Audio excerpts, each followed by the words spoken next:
இன்றே டவுன்லோட் செய்து உங்கள் ஃபேவரட் ஷோக்களை என்ஜாய் பண்ணுங்க. இப்படி ஒரு புள்ளையா நான் இத்தனை நாளா என் தலையில தூக்கி வச்சு கொண்டாடுனேன். என்னை இப்படி ஏமாத்திட்டானே. அத்தை இப்ப பாரு. அண்ணி அண்ணி அண்ணி, நீங்க எதுக்கு இவ்ளோ அப்செட் ஆகுறீங்க? வயசு பசங்க இந்த வயசுல பண்ற தப்பு தானே இது. இதுக்காக நீங்க வருத்தப்படாதீங்க. நடந்ததெல்லாம் திருப்பி வாபஸ் வாங்க முடியுமா? அடுத்து ஆக வேண்டியது பாருங்க.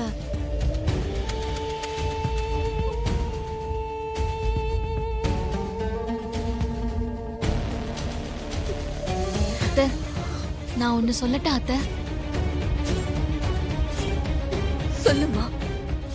எனக்கு இந்த ஒட்டுமொத்த டிராமாவிலையுமே சந்தேகம் இருக்கு அத்தை. இவங்கெல்லாம் ஏதோ பிளான் பண்றாங்கன்னு ஏற்கனவே எனக்கு டவுட் வந்துச்சு.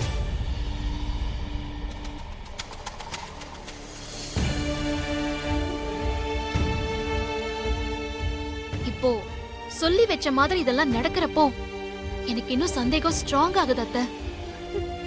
இதுல என்னமோ சதி இருக்கு அத்தை. சதியா? ஆமாமா, எனக்கும் இசை சொல்ற மாதிரி இதுல சந்தேகம் இருக்கு. ஏதோ ஃப்ராட் வேலை பண்ணி அதுல விஷால சிக்க வைக்க பிளான் பண்றாங்களோன்னு எனக்கு தோணுது. இந்த பொண்ணு மேல தான் எனக்கு டவுட்டா இருக்கு.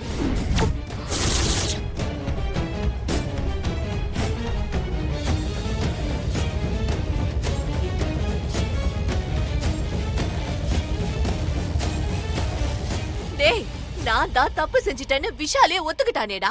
அதுக்கு மேல என்ன இருக்கு? அத்தை அத்தை, அவசரப்படாதீங்க. நீங்க பெரியவங்க அத்தை. கண்ணால் காண்பதும் பொய், காதால் கேட்பதும் பொய், தீர விசாரிப்பதே மெயின்.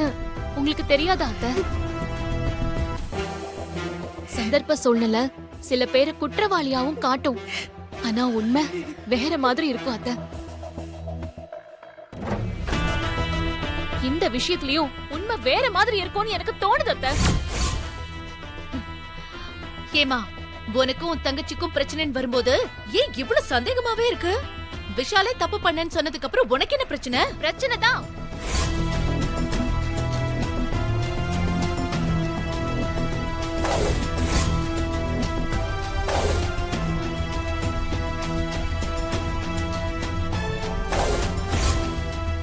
நடக்காத ஒண்ணு இல்லாத கதையை கிரியேட் பண்ணிருக்காங்களோன்னு எனக்கு தோணுது. அதை டெஸ்ட் பண்ணணும்.